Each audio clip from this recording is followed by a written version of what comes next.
Γεια χαρά, είμαι ο Θέμης από το Men of Style και σήμερα θα σου μιλήσω για έναν προβληματισμό που είχα όταν ξεκίνησα αυτό το ταξίδι της αυτοβελτίωσης, αλλά το ακούω και πάρα πολύ συχνά από ανθρώπους που έρχονται στο Men of Style.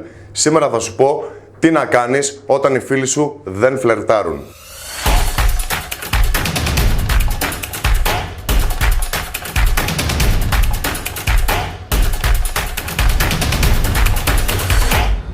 Όταν ξεκίνησα να γνωρίζω καινούργιες γυναίκες και να προσεγγίζω κόσμο, μερικές φορές είχα την ανασφάλεια και το φόβο προσέγγισης πριν καν ακόμα προσεγγίσω, αλλά στην ιδέα ότι θα το κάνω. Μόνο και μόνο δηλαδή που το σκεφτόμουν.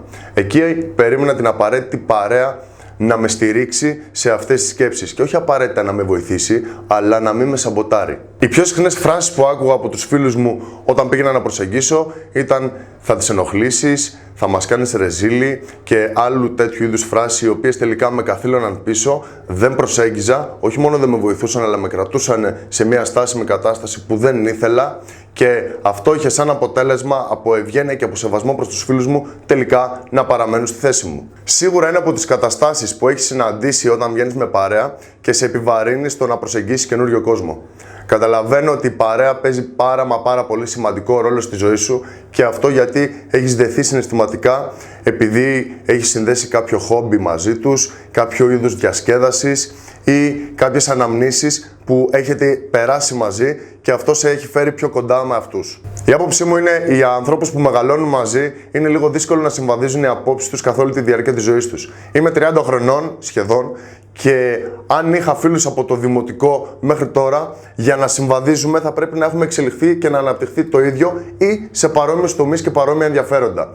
Κάτι το οποίο δύσκολα συμβαίνει και θα πρέπει να βάλεις στο μυαλό σου και να το σκεφτείς ότι πρέπει να αποδεσμευτείς ίσως από την παρέα σου. Και επειδή οι φίλοι είναι η οικογένεια που διαλέγεις, καταλαβαίνω πόσο πολύ μπορεί να σε πονάει. Γι' αυτό και θα σου δώσω δύο παραδείγματα τι πραγματικά μπορεί να συμβαίνει στην πραγματικότητα. Μερικά παραδείγματα που μπορώ να σου δώσω για τους φίλους ή για τις παρέες που σε εγκλωβίζουν και σε καθυλώνουν σε μια κατάσταση που δεν σου αρέσει, είναι να θέλεις να προσεγγίσεις και να σου φέρνουν αμέσως αρνητικά σενάρια. Δηλαδή ότι θα ενοχλήσεις, τις βλέπεις, μιλάνε ή μην πας εκεί.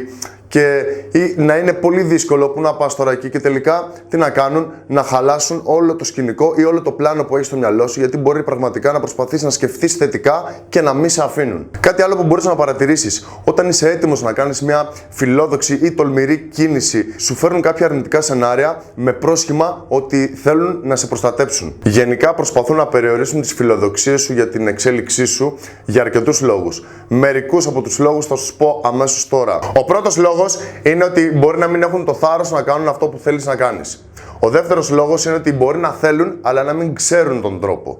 Και το τρίτο είναι ότι μπορεί να μην σε καταλαβαίνουν, γιατί ζουν σε διαφορετική πραγματικότητα. Ποια είναι η πραγματικότητα τώρα? Στην πραγματικότητα μπορεί οι φίλοι σου να έχουν και μία δόση ζήλιας, αλλά οι βασικές κατηγορίες είναι δύο. Η πρώτη κατηγορία είναι ότι οι φίλοι μπορεί να κάνουν χιούμορ ή αστείο στα πλαίσια του λογικού. Οπότε θα πρέπει να κάνεις δουλειά με τον εαυτό σου και να μην είσαι τόσο υπερευαίσθητος συναισθηματικά και να επηρεάζεις από μηδαμινά πράγματα. Η δεύτερη κατηγορία είναι όταν η παρέα ή οι φίλοι σου το κάνουν συνέχεια επικριτικά, με αποτέλεσμα να έχει αρνητική συνέπεια σε κάθε έξοδό σου όταν θέλεις να επικοινωνήσεις με καινούριους ανθρώπους. Καταλαβαίνω ότι είναι σκληρό, αλλά εκεί πρέπει να αποφασίσεις τι θέλεις από τη ζωή σου. Ποια θα είναι η αντίδρασή σου?